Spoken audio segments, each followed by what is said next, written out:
We're back! He's back! The kid's back! Tom Aresco's here! What's going on, guys? Bird Buzz, thank you for joining us. And it's been a long time, man. It's been a long time since we've done this together. It's kind of weird. Yeah, it is. We're still stealing my spotlight right now, and this has been my thing holding it down. But welcome back. You guys, we've been trying to do episodes together for a long time, but I guess the silver lining is we haven't for a while, but we're going to live together in about a month. We're going to be roommates, so we'll be doing a lot more videos. So, guys, subscribe to that. More videos will be coming, especially as the season, as we're getting closer to the season here. So it's only going to get more exciting. We're kind of in a slow part right now, but we had the OTAs. And we're in our slow season right now. But last year we started the show in like July. Yeah, so July. Yeah. We were rolling things out, and it was awesome. We had nonstop coverage of training camp, things like that. Yeah. So we can't wait to get to that point. Yeah, no, we'll definitely continue that. So Tuesday, Jim Schwartz, he was able to meet with the media for the first time since OTAs broke. Am I correct on that? Yeah, pretty much. For a while. I mean, since he was hired, almost you've had a couple things here and there, but the coach's access to the media, the media's access to the coaches. Yeah. Obviously, Doug Peterson spoke a couple times already, but Schwartz spoke, Tuesday at 12:45 p.m. Not a minute later. And he was punctual for once. And they're never on time. Had some good stuff to say too. So. Yeah, Sam really kept me waiting on his last one. Oh, yeah. But Jim Schwartz, he's basically saying that he was basically talking to the attack style defense he's going to bring, which is going to fit our defensive line, where it's really all starts with Fletcher Cox and Brandon Graham saying that they were drafted to be these attack pass rushing guys, where in Chip Kelly's system, Fletcher Cox's job was to just occupy people. And that's not really how you use those guys. And I'm excited just as much as Jim is to see how these guys are when they're used, the right way to attack, get pressure on the quarterback. And that was one of the biggest things that I thought was a problem that not many people talked about. They talked about Byron Maxwell getting torched. They talked about the secondary giving up a lot of yards. Starts with getting pressure on the quarterback, and I think some games we were able to do that. Some games, we really didn't. With your front four, or with your front four pass rush, with a 4-man pass rush, if you have to send blitz, I mean Billy Davis blitz didn't work anyway, but when you have to send blitz to get pressure, that's hit or miss. Yeah, Billy missed a lot, but when you can get pressure with your front four with a 4-man pass rush, that's when your defense is lethal. And do you think? I mean, I'm thinking this 4-3 is going to be great for us because it's going to hide our weakness in linebacker, as alluded to in our last video. Yeah. And we just have the personnel. I mean, what do you think about the 4 guys we have going in there? Yeah, right now? I love it. The 4-3. Your 4 down linemen, and then your 3 linebackers, and then you have. I mean, obviously in your nickel package, you take 1 linebacker off the field, so you can have a lot more Kendricks, Bradham out there, and then all 3 of those guys at the same time. And I think really the weakness at linebacker was more having Kiko Alonso and D'Amico Ryans on the field. Yeah. They're not on the team anymore. They could barely stay on the field anyway, but when they were, they weren't very effective. When Hicks went down, you had to see a lot more of them. Kendricks was injured. So it's really health with this group. But I think as a front 7 and all, they're a really strong front 7. And then the secondary on the back end, a lot of people think, they're worried about the corners a lot. Yeah. That's a valid concern, but I think with the front 7 getting the pressure they're going to be able to get, and I think having Rodney McLeod and Malcolm Jenkins back there, it's going to help these corners a lot. You're going to see a lot of, a stride forward in Eric Rowe's development. And Nolan Carroll was really good last year. Not great, but he was good. And McKelvin's going to be a good addition to that secondary as well. He knows Schwartz. He's familiar with the whole thing. So No, I think the defense at every position you're pretty much better off than you were last year. So just mostly from the coaching standpoint, and that having guys in better position, just it improves from within. Fletcher Cox is going to be an upgrade to last year's Fletcher Cox just because of how his job. Yeah. And my question to you before we get into these Bird Buzz question is, pick 2 players that will have the big impact on the D this year. 1 obvious and 1 sleeper. So okay, obvious. On my obvious pick, I'm going to steal yours because you're going to do this after me. I'm going to take Malcolm Jenkins. Of course. The obvious. That is an obvious pick. That'd be my guy. And I'm going to say someone that not many people are talking about. I think he's getting some recognition, but Fletcher Cox overshadows him. Is Benny Logan. I think he's going to be a monster. Like he's going to be that guy that is always making the play because Cox is so paid attention to that you're going to see Benny Logan just look like an absolute monster, and people are going to start saying, well, how do we block both these guys? So I think that's huge. I mean, my obvious guy is definitely Fletcher Cox. I mean, he's either he's going to get his money, be happy, or he's going to have a big chip on his shoulder and come in and really try to play. I mean, there's no. People are like, oh, he might sit out. Like, he's not going to sit out. He's 25. Your 25-year-old doesn't sit out. Like, that's just not going to happen. But so that's my obvious pick because, like I said, him and Benny Logan working together is just going to be it's going to be insane. And then my sleeper is going to be Leodis McKelvin because I think that this guy. I think we have. I don't know. We don't have a stud at corner yet. Nah. Eric Rowe maybe. Nolan Carroll. He's kind of a stopgap. But I think we have some really good depth at corner. I think it's not going to be like how it was last year when Maxwell was out as bad as he was. And I'm not trying to defend Byron Maxwell. When he went out, it got really ugly, really fast. So I think having some depth and some guys that can actually play and that actually started in the NFL and have some experience, that I think he's going to be a good fit for you. And I think he can be good for us this year. I agree. And then before we get the questions, one more thing though. Schwartz, defensive coordinator, saying open competition at quarterback. Wow, that's what bold. do you think about that? Bold for the I say you go Sam, but for the defensive coordinator to say that, there must be something going on. I think he wants, a little bit of competition just to fire the guys up. I think that's just naturally how he's wired. He was the Detroit Lions head coach, and I don't think he, had an open competition with Stafford in camp. Yeah. But he might have told him, hey, look, you're anytime look over your shoulder, brother, because. That second guy's coming for you, and I think that's really what he meant by it. Yeah, I think it's always good. Yeah, I wouldn't read too much into it, but it's definitely interesting. That's his personality just coming out, and you see what kind of coach he is, and it's awesome. All right, well, let's go into the questions then. First one, it's going to be at Will Phil Brick 17 asks, which do you think will be more improved, offense or defense this year? It's a good question. Wow, that is a really good question. I'm going to say the defense.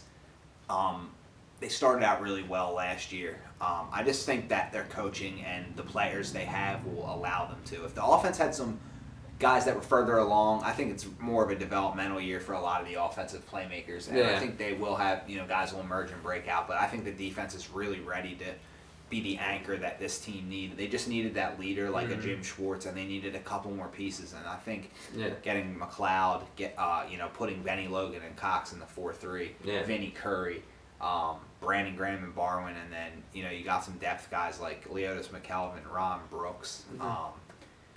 Linebackers are looking great. So and you invested some late draft picks that hopefully these guys have some Jalen upside. Mills, Blake Countess, Alex McAllister, Joe Walker.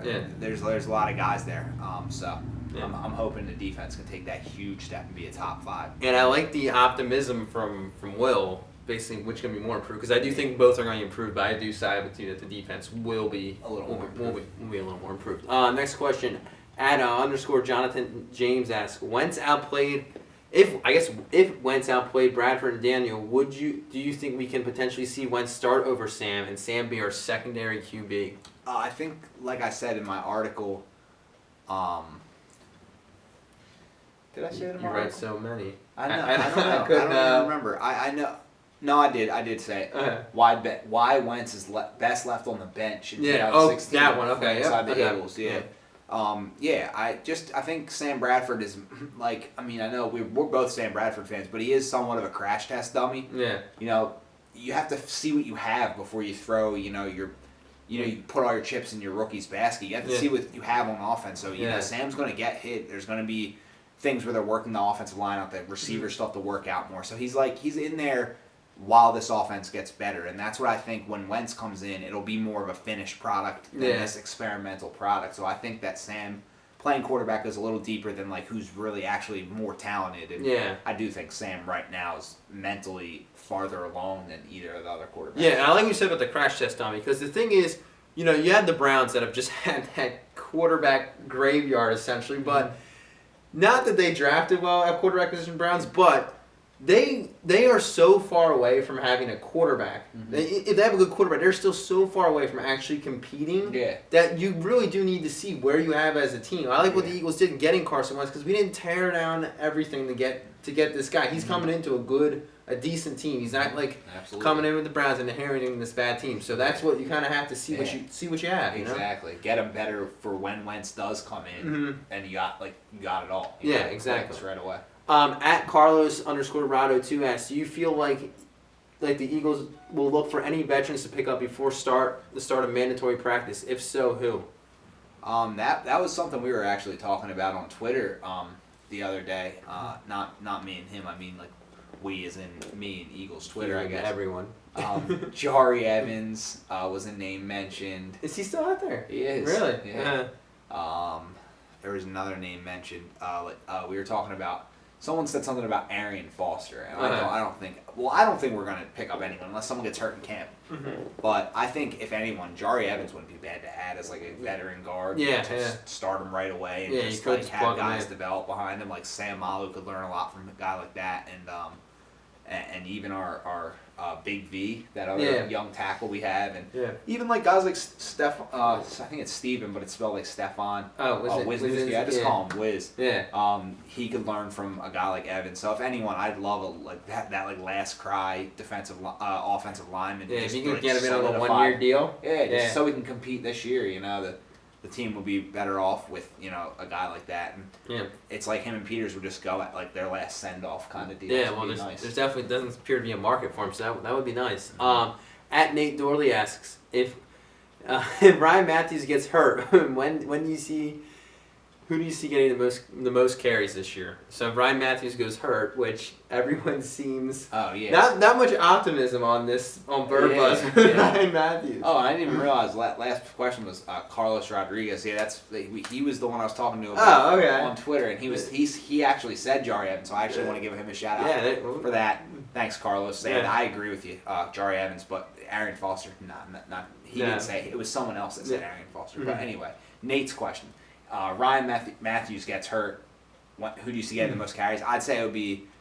I like Kenyon Barner. He's looked good so far, as the reports say. Obviously, Wendell Smallwood is another guy that they really like getting touches. Kind of would be like a Charkandrick West, Spencer Ware type deal. You know, two like kind of low key guys. Darren Sproles obviously is in the mix, and then Byron Marshall, the other wide receiver / running back that we have, who's going to compete with Kenyon Barner in camp. Probably one of the two is going to get the job. So it could be either him or Barner. I think either one of them is like a pretty good option to, you know, get some touches and stuff like that. But it would really, he's going to miss games. But hopefully Ryan Mathews has one of those really crazy years where he just like stays healthy and has a solid season. Really good for us. That would be huge for us. All right, Justin Bradley, JBrad13 asks, do you believe that this team can be a Super Bowl contender this year? He also states, how is the relationship between you and Tom? Because I haven't seen you guys together in a long time. You're seeing it now. So he really likes to rip on us. He's a funny guy. He's a funny guy. Day one. He was our first person that probably ever watched an episode of this. Seriously. So we got to get you a Wentz jersey or something like that. So he says, can this team be a Super Bowl contender? Not this year. Sorry, brother. No. Hit the home. Where do they? What's their ceiling? NFC Championship game? I don't know. It's tough. I'm just hoping that they can compete in this division because that's where you start. And that's kind of what you got to focus on. And I think that if they can compete in the division and, you know, show that they're getting better than all the other teams are, and if the other teams show some type of decline, I think the Cowboys and Giants are, you know, quarterbacks away from it. I think the Redskins have something building, but they have to see if Kirk Cousins is the real deal. And the Eagles have something building, but they have to see if a couple guys are the real deal. So, you know, I hope they compete in the division. But Super Bowl this year, I don't know. There's too many teams that are NFC's pretty stacked right now. The NFC's really good. Yeah, you're not even getting to the Broncos or the Patriots or the Steelers. You know, play the Steelers this year though. I want to get that game, get a W there. I really do. Next question. At Chambers Kings asks, if Carson beats out Sam for the starting job, will it be possible to get rid of Sam, or will we be stuck paying him through the 2017 season? What is the probability that Cayleb Jones makes the team? He looks like a steal to me. I think they can cut Sam Bradford after this year with not much, like a problem, not a problem. But I think $4 million. I think you got to roll him out. He's got to have a good year. I mean, you got to give him a chance to have a good year because you want him to, you know, garner trade value. Yeah, that's the thing. You want him to. What do I feel about Sam? You should be rooting for him as a fan because you could get a trade and you could get a guy that could come in and help you next year. Maybe Sam balls out. You trade him, you get you draft a left guard, and then that's your guard for Carson Wentz. So you know, or a center. Because Kelsey's on his way. I think he's got a couple years, but we can talk about that all day. That's a whole another story. But you can get Sam Bradford, ship him away, retain some of the picks that you lost for the Carson Wentz deal, and then go from there. Yeah, exactly. And then what's the probability of Cayleb Jones make the team? Oh, he's good. He's a really good player. I don't know if he makes the team. I wish we could keep him on our practice squad, but Probably not, because he actually is really good, and I wouldn't mind seeing him stash him as like a 6 receiver and just like have him not play much, but stash him for like to take over for. He's good. I like Cayleb Jones. I liked him before the draft. I thought he was going to get drafted. I actually did a couple mock drafts where I had Cayleb Jones getting picked in like the 5th round by us. So I like him a lot. Arizona. So hopefully he makes it. All right. At Toxins asks, Wentz or Daniel, who's the second string? Wentz. I'm gonna say Daniel is, but I think if Bradford sustains a big enough injury to where we're seeing like more than 2-3 games of Daniel, and it's like we're kind of like, I think Wentz could easily beat him out for that. I think if Bradford's healthy, you dress Daniel on game day. Yeah, but if Daniel's in there starting, I think Wentz at any moment could take that job from him. If it's for a long period of time, because it's just like you might as well. Because Plan A fails in Sam Bradford, and it's like Chase Daniel's not gonna. You don't get anything out of him playing. Really. You really don't. The only thing you get out of him playing is if you're in a playoff race and like Bradford goes down for like a game, and you need to start someone, then you might as well just throw Daniel in and hopefully try to get the game, and then you get Bradford back in there, but. If it's for a sustained period of time, like a longer sustained period of time, you gotta go Wentz. You gotta get him those reps when you can. It's valuable. Yeah, for sure. Well, you know what? Thanks for joining us, guys. We're finally back going out again. Hopefully it's not too long for next time we're gonna get to do a show together. But however, like I said, we're all gonna be living together soon. So in due time, we'll be on the regular. We'll be like this. So we will see you guys later. Have a great weekend. Unless something crazy happens, we'll see you on Monday though. Otherwise.